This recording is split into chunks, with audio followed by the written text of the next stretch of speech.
นี่คืองูเมื่อคืนนี่พี่น้องที่เข้าห้องผมนะมันเข้ามาได้2-3 มื้อแล้วแหละแต่พวกผมหาบ่เจอจักมันลี่อยู่ไสเพิ่งมาเจอเมื่อคืนนี้มาเจอตอนที่ผมนอนหลับผมนอนอยู่แบบนี้เด้อผมสิเฮ็ดให้เบิ่งทั้งที่ผมบ่ได้มีความรู้สึกว่าผมหลับแล้ว ผมนอนแบบนี้นอนแบบนี้แต่ว่างูมันมาอยู่นี่งูนี่ตัวงูมันมาอยู่นี่ประมาณ4 ทุ่มเมื่อคืนนี่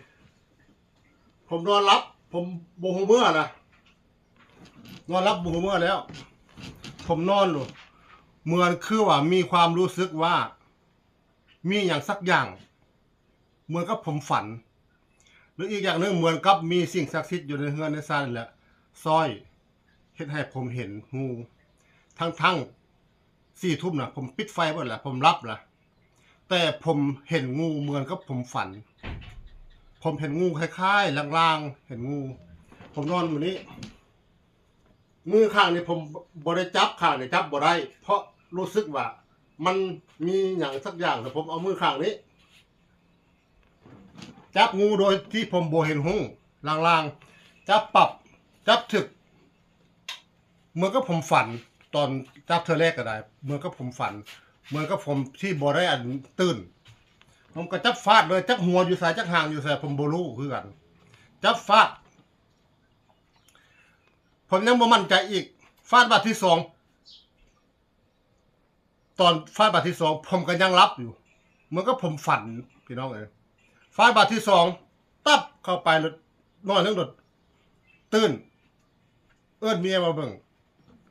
บ่จักงูตัวที่ผมหาครับพี่น้องเอ้ยเกือบถ้ามันตอดนี่ก็มีโอกาสพี่น้องเอ้ยเพราะอย่างแต่กับค่ายอยู่มันมีสมุนไพรอยู่มีสมุนไพรทากับบ่ย่านปานใดถ้ามันตอดก็สิใช้สมุนไพรลดทะนงแดงนี่แหละฝนทาแต่ก็บ่อยากให้มันตอดเนาะพี่น้องเนาะโชคดีคือมีสิ่งศักดิ์สิทธิ์ซอยทั้งผมบ่เห็นหุ้งตี4 ทุ่มแล้วมืดเบิดละผมจับงูโดยที่ผมบ่มีความรู้สึกว่าผมตื่นเหมือนกับผมฝันจับฟาด